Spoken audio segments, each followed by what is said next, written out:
Yeah, because saw some up on top for he's sure. got some pretty good, impressive wins this season. I know from like Smashfield and like DTT. Yeah, absolutely. He won a Smashfield not too long ago. Yeah, he won a Smashfield. He actually here at Little Big House, at Little Big House, the same venue, the night before Big House, he actually got a PGR win over Goblin. Okay. Unfortunately, he actually, for him at the big tournament at the Big House, he ended up losing to Goblin, but still pretty awesome to be able to say I went, for how quote-unquote new he is to the scene and kind of coming out, it's awesome to be able to say he went 50% against a PGR player. I mean, yeah. A Ryu.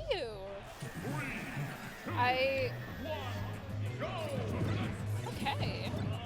Yeah, he's Parrymaster is a Ryu. He was at a Smashfield not too long ago, and it looks like other than that, he's done quite a bit of Wi-Fi tournaments himself. So, and it looks like the two Wi-Fi warriors here. We have a Wi-Fi warrior match happening right now. Not on Wi-Fi though. I wonder what Kepler's experience is against Ryu or against any of the Street Fighter characters. I know we got a Jordan here in Michigan plays Ken. Yeah. I'm not sure if they've played each other or if they have, how much though. Now, from my wow. Wow. Honestly, when this match started, I kind of thought Ryu would be the one to struggle because Snake, just builds a wall, projectiles, and Ryu would have a hard time getting in. But that is completely opposite of what's going on here. Yeah, I agree, and I think that's kind of what you see with the zoner matchup versus the brawler matchups, because it's a lot of times it goes one way. Is the brawler going to be able to break the wall? If he is, the zoner's going to have some issues. And that seems to be what is happening so far. But I'd imagine Kepler's going to be able to make some adjustments. I feel like we've seen. This doesn't seem like Kepler's typical Snake. I feel like he's usually a little bit more aggressive playing neutral in the way that he uses Nikita and uses some of his traps. I always felt like Kepler was more of an aggressive Snake in the matter of he's not scared to just use all of his projectiles at once. He's totally okay with just throw, missile. Because I've seen other Snake players be more kind of patient and trap buildy, but I don't think he's as trap reliant as he is just I'm going to hit you with everything at once. He is. That will poke the littlest bit of shield and it'll kill you so fast too. Yeah, Kepler kind of struggling to get on this Ryu.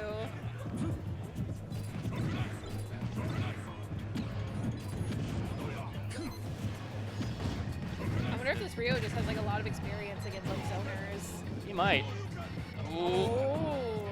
And he was able to shield too. I thought there was going to be a punish there when he landed on the stage. He has gotten so many good hard reads with some smashes, and even when Kepler tried to get his way in and tried to utilize some of Snake's melee capabilities, he's done all the way back. Literally chased him around, and pulled that missile back, U-turn straight in his face. That was fun. That was funny. To be honest, when I saw him land right in front of Snake, I thought he was going to go for an up tilt or something, but the fact that the missile just came around and shot him from behind, I was like, wow, okay, we take those. Right. And it wasn't going to be too long until he was able to find something with Nikita, because that's something he is a master with it. Yeah, at some point one had to connect. Yep. Like I said, you can tell that he's not been afraid to use that compared to a lot of other Snakes. He'll pull that out neutral and just have no problem busting it out and taking the risk of someone finding it, really using it to kind of wall people out as they try to get to him. And you really see that with his ability to navigate it and trap people and find kills with it. And all the way up him in high. The air. I mean, that is where Snake is most vulnerable, is when he's in the air. So that was a good catch on Parry. A lot of characters in this game, you don't want to be the one high. Snake is absolutely one of those. So. That was not what I expected from that match. When they had selected their characters, I was like, oh, Ryu will be the one struggling. And that whole match, it was not him that was struggling.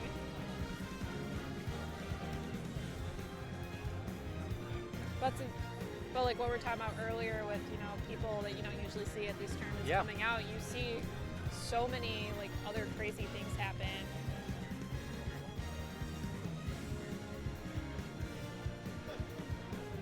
like Parrymaster is from Detroit. He's played in the Smash field. I just haven't seen him at too many tournaments. So. I don't think he comes out often. I think I remember seeing him like one other time, but then he ended up having to drop because he had to go and like do something. I mean, it just goes to show you that there are some of those players that can find a way to get the practice in with how they need to, maybe playing online or working on things themselves. Yeah. I mean, we were just talking about Kepler came out of nowhere and he ended up being one of the best in our scene. So there's always hidden bosses everywhere. All right, this is looking a little bit more like an even game. It looks like Kepler finding his footing.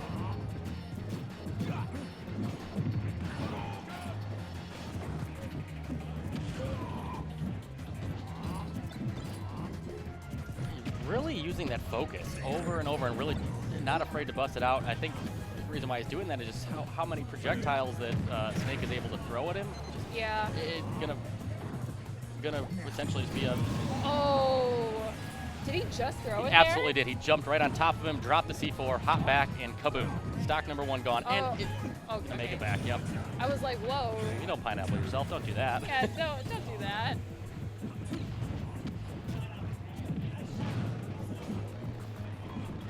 Chasing up high, tried to go for that one again. C4 Oh, but catches him on the landing. right in the middle of the Pokeball.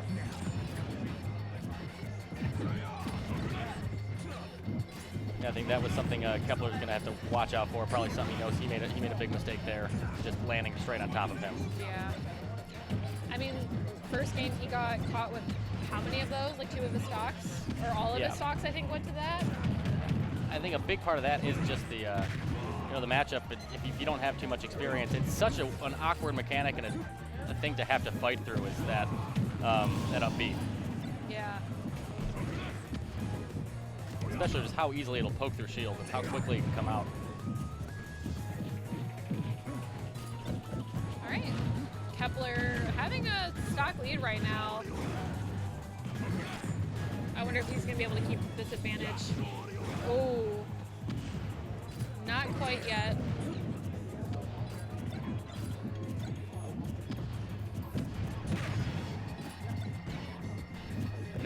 He throws out those Shoryukens so really frequently compared to like what a lot of Kens and Ryus feel safe doing.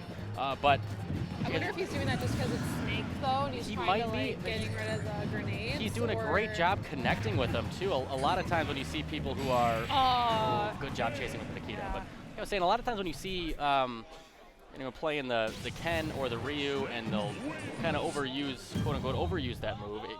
If they end up missing, it's a very punishable move. But him, he's throwing them out, but he knows how to use them. He's connecting.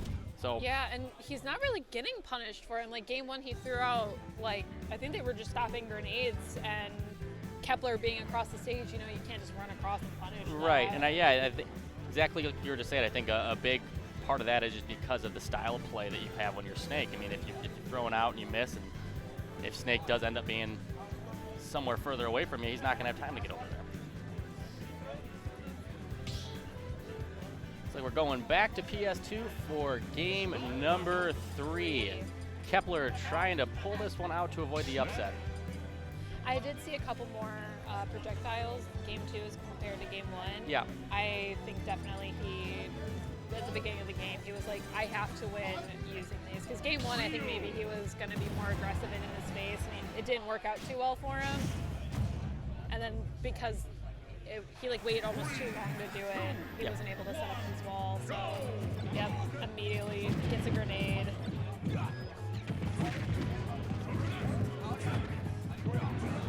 That was a great read by Kepler, understanding that he's probably just going to be aggressive off the ledge, just threw out the back air right there to put some damage on him as he's recovering. Tries to follow Nikita again, but wasn't able to get it to connect. Watch the C4 dropping.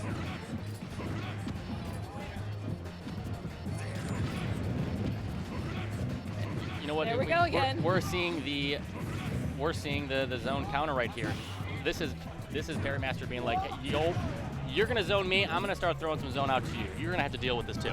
Like, how do you like it? Yeah. Oh, very nice maneuvering. Yeah, see Kepler, he's trying to throw out more explosions like in front of him, so Rio can't just kind of like run up and start doing what he wants to do. Oh! So good understanding that was coming and using the focus to get through it. Oh! Down tilt, Shoryuken. The tried and true combo of any Ryu Kepler. Just Oh my god! Again!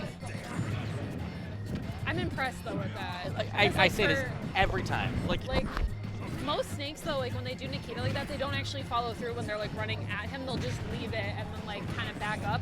Kepler is so fearless. He's like, I'm just gonna have this follow you. I don't care if you're running in my face. Like it's fine. Just gonna say the same thing. I think that goes to show just Kepler's style of play with these snakes. A lot of snakes take advantage of how quickly they can drop Nikita and go into shield or be ready to go to defend themselves. But he's like, screw it. He follows it out, and a lot of people aren't used to it.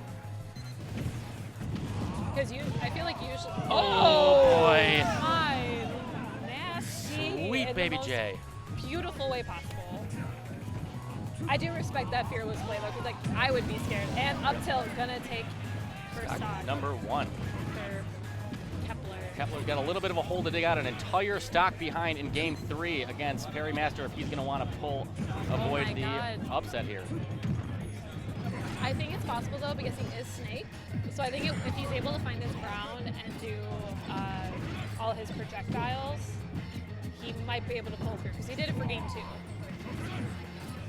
But Parrymaster's not going to make it easy for him. You really have to hand it to Parrymaster for understanding exactly what happened in game number 2 and adapting and changing his style. You know, a lot of people would never think, oh, I can zone someone out with a Ryu, but that's almost exactly what he's been doing. With all the little fight noises. Also, I just want to like commend Parry's like movement because I've seen plenty of times where he's literally just like floating in the air and Kepler sends a missile at him and then he's able just to move away again. This is like, another Kepler strategy too. Yeah, the launch, spam the mortar. Oh, tries to go for it again, but Kepler held his shield. Good weight on the get up. Again, unable to punish the Shoryuken right there, but also smart of him to end up on the ledge, so he knows it'd be harder for him to.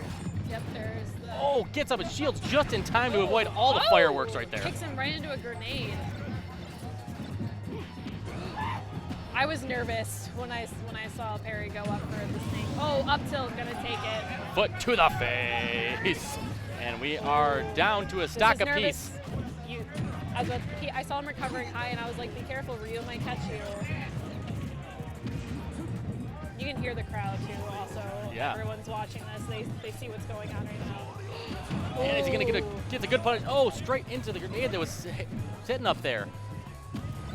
Parrymaster's going to have to be careful. I think Kepler's kind of expecting what he wants to do to close out this game. Oh. The grenade saved him. The grenade absolutely saved him right there. Oh! And here we go. This is where he wants to be, and he finished it off with the Nikita, the Kepler special. That was so close. What a way to finish it off. What a pop-off by Kepler. I mean, that was big relief Parrymaster was going right there. in, though. He really made Kepler sweat, I feel like, because that whole third game, it was really looking like Parry was going to take it over. He had a stock lead, at the beginning of the game? Yeah, going into it was an entire stock lead going into his stock number 2. It was down to 0% apiece. Kepler